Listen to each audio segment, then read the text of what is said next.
Teachers in the state of Oklahoma are planning a walkout on April 2nd in response to the low amount of money that they're paid in their salaries and the fact that many of them haven't received raises in as long as a decade. Now, the Oklahoma Education Association called for teachers to walk out of their classrooms on April 2nd, and it'll actually be the day after the state legislature is required to pass an education budget. Now, the teachers are calling for a $10,000 raise for teachers over 3 years, as well as a $200 million increase in funding for education, which has been cut by 28.2% since 2008. Now, as I mentioned, there have been teachers working in Oklahoma for as long as 10 years, and they haven't received a single raise in that period of time, which is ludicrous. Now, the average high school teacher in Oklahoma makes about $42,460, which ranks 50th in the nation for teacher salaries. Now, what are lawmakers in Oklahoma planning to do when they pass legislation in response to all of this? Well, the Oklahoma House this week passed a package that would give teachers at least a $5,000 raise and raise taxes in the state for the first time since 1990.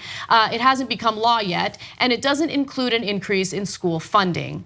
Now, I think it's important to show you the face of this movement, some of the faces in this movement. Lyndsey Stuart is one of these teachers, and her story really broke my heart. Vice News spoke to her, and she shared what her experience has been like being an educator in Oklahoma. Take a look.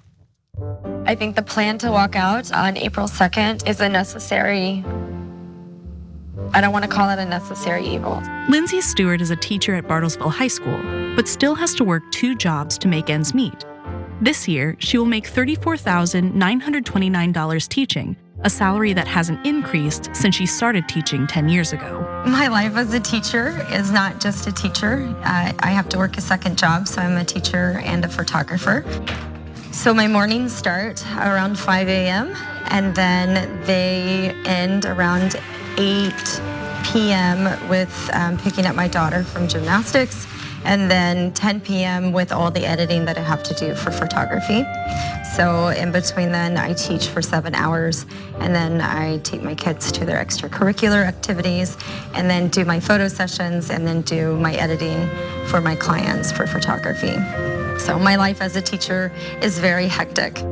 So Lyndsey wakes up, and from the moment she wakes up to the moment she goes to sleep, she is working and working hard to support herself and her daughter. And in this next video, she talks about how she wants her daughter to look at her and be proud, and she doesn't feel like that's the case because of the situation she's in, struggling and working 2 jobs. Take a look.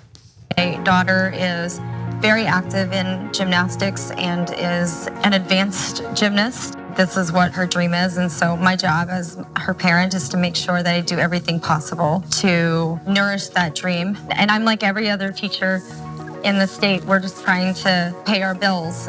I don't think any teacher goes into the profession and thinks, oh my gosh, I'm gonna be a millionaire. But we also don't think that we're gonna be that close to poverty. I wanna be proud that I'm a teacher, and I want my own children to be proud of me. So I will continue to fight because I know I'm worth more, and I know my students are worth more. That's a heartbreaking video. It is heartbreaking, and we have to pay these teachers a living wage. And hearing about these teachers who have to supplement supplies for their students with monies out of their own pockets, that goes on in cities and municipalities across the country. It's just wrong. And then when you look at what's happening in Oklahoma, that's disgusting. And they haven't had a pay raise in what did you say? In a decade, in 10 years, in 10 years. And all they've experienced is, cuts to funding for their school districts.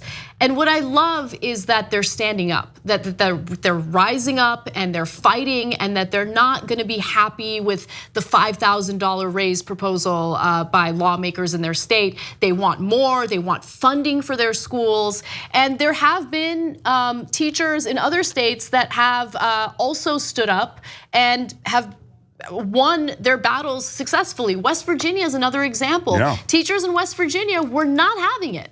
They were tired of it, and so they did the strikes and did what was necessary to get the funding that they needed, to get the raises that they needed to do their jobs effectively. So we're talking about the future of the country. We're talking about the nation's youth and making sure that we are competitive globally. And the only way to do that is to make sure that we provide quality education for our young people. And we're not doing that. We're not prioritizing that. We're funding military contractors, private contractors, wasting all of this money to pad their pockets. But when are we actually going to use taxpayer money to take care of our own? When are we going to use taxpayer money to not benefit corporations, but benefit our kids and make sure that they have a quality education? This is maddening. And the idea that someone would work full time as an educator and then have to take up a second job as a photographer just to provide for herself and her family is uncalled for. We need to do something to change this, and I love that the teachers are fighting back. They have my full support. Bravo. You just watched the video by the Young Turks, home of the revolution. If you'd like to get a lot more than that, get the full show by becoming a member.